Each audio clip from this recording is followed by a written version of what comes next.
नमस्कार, मी स्नेहल किचन वर्ल्डमध्ये तुम्हा सर्वांचं खूप खूप स्वागत करते। नमस्कार यूट्यूब फॅमिली, कसे आहात तुम्ही सर्व? आशा करते तुम्ही सर्व स्वस्त आणि मस्त असणार आहात। आज आपण रवा ढोकळा तयार करणार आहोत। तर रवा ढोकळा तयार करण्यासाठी लागणारं साहित्य पाहून घेऊया। तर यासाठी 1 वाटी रवा, 200 ग्रॅमचा हा मेजरिंग कप आहे। तर 200 ग्रॅम रवा आहे। कोणत्याही घरातल्या वाटीचं प्रमाण तुम्ही घेऊ शकता।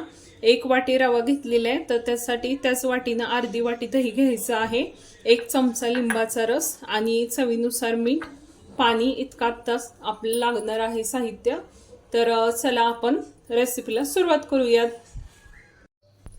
आता रव्याचा ढोकळा तयार करण्यासाठी या ठिकाणी 1 वाटी रवा या ठिकाणी मी घेत आहे बाउलमध्ये।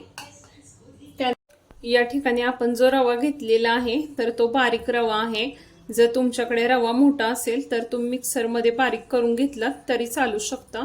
तर या ठिकाणी 1 वाटी रवा घेतलेला आहे, त्यामध्ये त्याच कपनं किंवा त्याच वाटीनं अर्धी वाटी दही घालून घ्यायचं आहे आपल्याला। या ठिकाणी आता आपण दही घालून घेतलेलं आहे रव्यामध्ये आणि हे मिश्रण छान मिक्स करून घेऊयात। आता यामध्ये चवीनुसार आपण अर्धा चमचा मीठ घालून घेऊयात। 1 चमचा लिंबाचा रस घालून घेणार आहोत आपण। आता हे सर्व बॅटर आपण व्यवस्थित मिक्स करून घेऊयात। आता यामध्ये आपण पाणी घालणार आहोत। तर जो मेजरिंग कप आहे त्या कप मध्ये मी 1 कप पाणी घेत आहे। तर आता आपण पाहूया किती पाणी लागत आहे। तर बऱ्याच वेळा रवा वेगवेगळा असतो, कोणता रवा जास्त बारीक असतो, तर काही ठिकाणी रवा मोठा असतो, तर त्यानुसार लागणाऱ्या पाण्याचं प्रमाण जे आहे ते कमी जास्त होऊ शकतं। तर आता आपण या ठिकाणी मी पाणी घेतलेलं आहे, तर त्यामध्ये आता मी अर्धा कप पाणी वापरलेलं आहे, किंवा जर वाटीनं जर तुम्ही रवा घेतला तर अर्धी वाटी पाणी या ठिकाणी आता सध्या आपल्याला लागलेलं आहे हे मिश्रण पातळ करण्यासाठी। तर आता हे जे मिश्रण आहे ते तुम्ही पाहू शकता, अशा पद्धतीने मी बॅटर मिक्स करून घेतलेलं आहे। यामध्ये आपण आता दही घालून घेतलेले आणि दही घालत असताना दही छान असं आंबट घालायचं आहे। त्यामुळे काय होतं, आंबट दही असल्यामुळे मग ढोकळ्याला छान असं टेस्ट येते। आंबटपणा जास्त छान असला तर मग ढोकळा पण छान टेस्टी लागण्यास मदत होतो। तर आता या ठिकाणी दही घातलेलं आहे, मीठ घालून घेतलेलं आहे। आता लिंबाचा रस वगैरे घालून आपण आता हे बॅटर असं तयार केलेलं आहे। तर साधारणतः अर्धी वाटी पाणी या ठिकाणी लागलेलं आहे। 10 ते 15 मिनिटं आपण हे मिश्रण असं झाकून ठेवूयात। आता ढोकळ्याचं मिश्रण भिजत आहे, तोपर्यंत आता आपण पुढील तयारी करून घेऊया। गॅस चालू करून घेत आहे, यावरती कढई ठेवून घेतलेली आहे। आता या कढईमध्ये 2 ग्लास पाणी घालून घेणार आहे आपण। अशा प्रकारचं स्टँड आहे ते यामध्ये ठेवायचं आहे आणि या पाण्याला आपली उकळी येऊन देणार आहोत आणि त्यानंतर आपण मिश्रण यामध्ये आता ठेवू देणार आहोत स्टीम करण्यासाठी।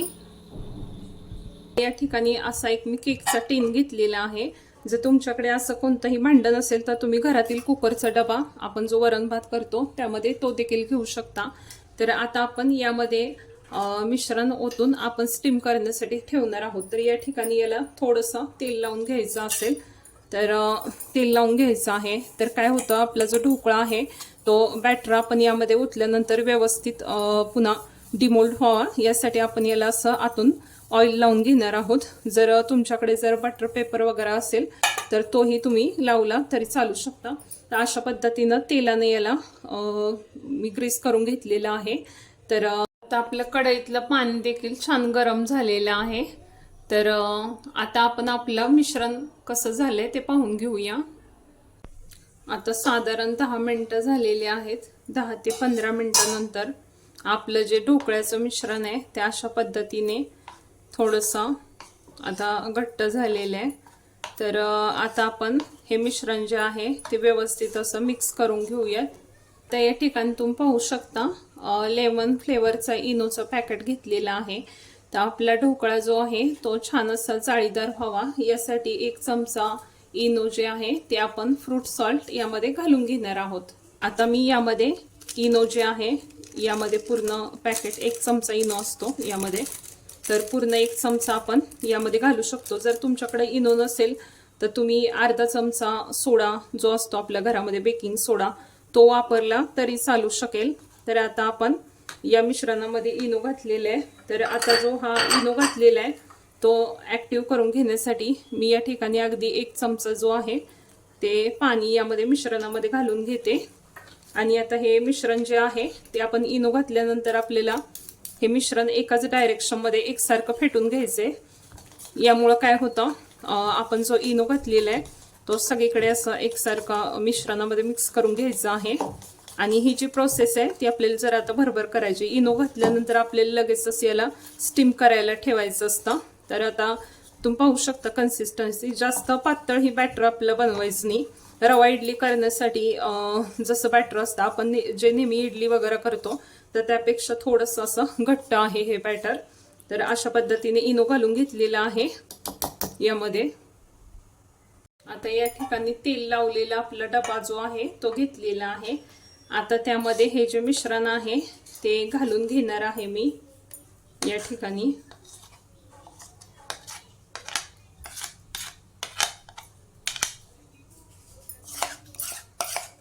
आपण हे मिश्रण जे आहे ते आता या डब्यामध्ये घालून घेऊयात. या डब्याला थोडंसं टॅप करून घ्यायचं आहे आपल्याला, म्हणजे यामध्ये जर काही बबल्स वगैरे असतात तर ते निघून जातील आणि आपला ढोकळा जो आहे तो छान हलका जाळीदार होण्यास मदत होईल. आता या ठिकाणी आपलं मिश्रण आपण काढून घेतलेलं आहे आणि हा टीम पण थोडासा आपण असा टॅप करून घेतलेला आहे. आता या मिश्रणामध्ये थोडं आपण लाल तिखट मी टाकून घेणार आहे वरून. दिसायला थोडंसं जास्त असं छान सुंदर दिसतो ढोकळा तयार झाल्यानंतर. हे ऑप्शनल आहे, तुम्हाला हवं असेल तर टाकू शकता. तर या ठिकाणी थोडंसं लाल तिखट आपण टाकून घेऊयात. आणि आता आपला ढोकळा जो आहे तो आता आपण स्टीम करायला ठेवणार आहे. कढईमधील पाणी छान गरम झालेलं आहे. आपण आपला ढोकळा आता यामध्ये अशा पद्धतीनं स्टँडवरती ठेवून देऊयात. आणि आता आपण याला झाकण लावून ठेवून घ्यायचं आहे. जर तुमच्याकडे अशा पद्धतीनं कढईमध्ये करू शकत नसाल तर तुम्ही कुकरची शिट्टी काढून कुकरमध्ये देखील अशा पद्धतीनं ठेवून दिलं तरी चालेल. आता आपण याला एक 10 ते 15 मिनिटं याला स्टीम करून घेणार आहोत. आता 15 मिनिटं झालेली आहेत. आता आपण पाहू शकता आपला ढोकळा आता छान असा फुगलेला आहे, पाहू शकता तुम्ही.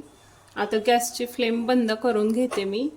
आता 15 मिनिटांनंतर आपला ढोकळा छान तयार झालेला आहे. आता आपण सुरीच्या साह्याने किंवा टूथपिकच्या साह्याने पाहायचं आहे. तुम्ही पाहू शकता सुरीच्या दोन्ही बाजू या ठिकाणी क्लीन निघालेल्या आहेत. मध्यभागीही पाहिलेलं आहे. तर मध्यभागी हे ढोकळा आपला तयार झालेला आहे व्यवस्थित. तर आता आपण ढोकळा थंड होऊ देऊयात 10 मिनिटं. आता 10 मिनिटांनंतर आपला ढोकळा असा छान थंड झालेला आहे. आता आपण याच्या कडा मोकळा करून घेणार आहोत. अशा प्रकारे सुरीच्या साह्याने याच्या आधी बाजूच्या सर्व कडा मोकळ्या करून घ्यायच्या आहेत. थंड झाल्यानंतर अगदी इझिली या कडा मोकळ्या होतात पटकन. तर आता अशा पद्धतीने आपण याच्या बाजूने आधी कडा मोकळ्या करून घेऊयात. आता आपण हा ढोकळा इथे काढून घेऊयात. याला असं थोडंसं फायनली आपला ढोकळा निघालेला आहे. तुम्ही पाहू शकता मागून किती छान अशी जाळी आलेली आहे. या ठिकाणी पाहू शकता तुम्ही खूप छान असं जाळीदार ढोकळा तयार झालेला आहे. याच्यावरून समजू शकता किती जाळीदार ढोकळा आहे हा.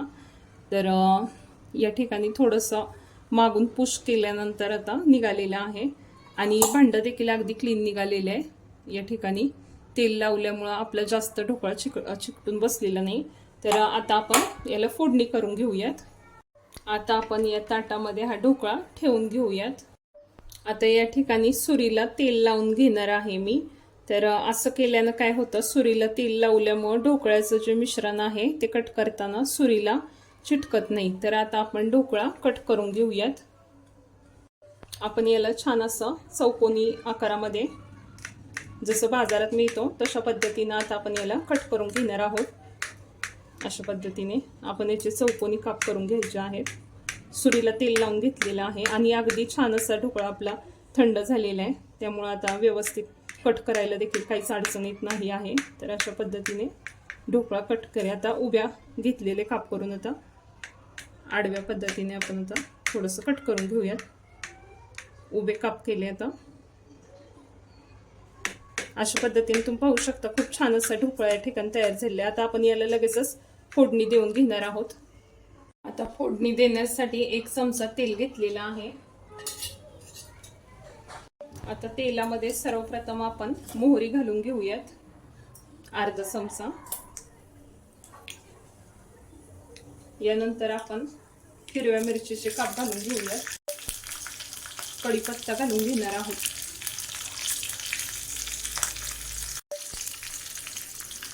आता यामध्ये थोडं पाणी घालून घेणार आहोत आपण. आणि आपण चवीनुसार मीठ घालून घेणार आहोत. यामध्ये थोडासा पाव चमचा साखर घालून घेऊयात. आता या ठिकाणी आपली फोडणी तयार आहे. तर अशा पद्धतीने मी घालून घेणार आहे. तर एक टीप आहे, आपण जास्त पाणी घालायचं नाही. भाजीचा 1 चमचाच पाणी घालायचं आहे फोडणीसाठी. जास्त जर पाणी घातलं तर पाणीदार ढोकळा होऊ शकतो. तर तेवढं पाणी जास्त ॲब्झॉर्ब होत नाही. तर प्रमाणातच पाणी घालायचं आहे आपण फोडणी घालत असताना. तर या ठिकाणी आता अशा पद्धतीने आपण फोडणी घालून घेऊयात. आता साखर मीठ वगैरे असं घातलेलं आहे. छान अशी टेस्ट येते अशा पद्धतीने फोडणी घातली तर. असंच हे खाऊ शकता तुम्ही तिखट टाकल्यामुळं, पण फोडणी घातल्यामुळं टेस्टला खूप छान लागतो, आंबट गोड. आता या ठिकाणी कोथिंबीर चिरून घेतलेली आहे, ती पण घालून घेऊयात यावरती थोडीशी. अशा पद्धतीने आपला आता ढोकळा तयार झालेला आहे. किती स्पॉन्जी झालेला आहे ढोकळा तो मी तुम्हाला आता दाखवणार आहे, त्यातला एक भाग काढून. आता या ठिकाणी आपल्या ढोकळ्याला फोडणी देऊन झालेली आहे. तर या ठिकाणी मी तुम्हाला एक पीस कट करून दाखवते कसा आपला ढोकळा झालेला आहे, फुगलेला आहे का, आतून जाळी सुटलेली आहे का, तुम्हाला पाहू शकता. तर या ठिकाणी तुम्ही पाहू शकता किती असं छान जाळीदार, सॉफ्ट, दिसायला पण अगदी छान, हलका फुलका आणि छान अशी जाळी आलेली आहे ढोकळ्याला. तुम्ही पाहू शकता पूर्ण असं छान जाळीदार ढोकळा या ठिकाणी तयार झालेला आहे. अगदी कमीत कमी वेळामध्ये हा ढोकळा होतो. आपल्याला बऱ्याचदा बेसन ढोकळा करणं जमत नाही किंवा बेसन ढोकळा बऱ्याच जणींचा फसतो. तर अशा पद्धतीनं हा कमीत कमी होणारा आणि कमीत कमी वेळेमध्ये आणि कमीत कमी साहित्यामध्ये, घरगुती साहित्यामध्ये अगदी होणारा हा रवा ढोकळा नक्की तुम्ही पण ट्राय करून बघा. तर अगदी आपण सकाळच्या नाश्त्यासाठी किंवा आपल्याकडे जर कोणी पाहुणे वगैरे येणार असतील अचानक, तर त्यांच्यासाठी असं छान असं ढोकळा नक्कीच तुम्ही घरामध्ये तयार करू शकता. तर आजचा माझा रवा ढोकळ्याची रेसिपी जी आहे ती तुम्हाला कशी वाटली नक्की कमेंट्स बॉक्समध्ये कमेंट्स करून सांगा. तत्पूर्वी सर्वांना एक निवेदन आहे, तुम्ही जर माझ्या चॅनलवरती नवीन असाल तर नक्की चॅनलला सबस्क्राईब करा आणि अर्थातच रेसिपी आवडली असेल तर रेसिपीला लाईक करा, शेअर करा आणि चॅनलला सबस्क्राईब करायला विसरू नका. पुन्हा भेटूयात नवीन अशा सुंदर अशा रेसिपी सोबत. तोपर्यंत खात रहा, मस्त रहा. रेसिपी पाहिल्याबाबत सर्वांचे पुन्हा एकदा खूप खूप धन्यवाद.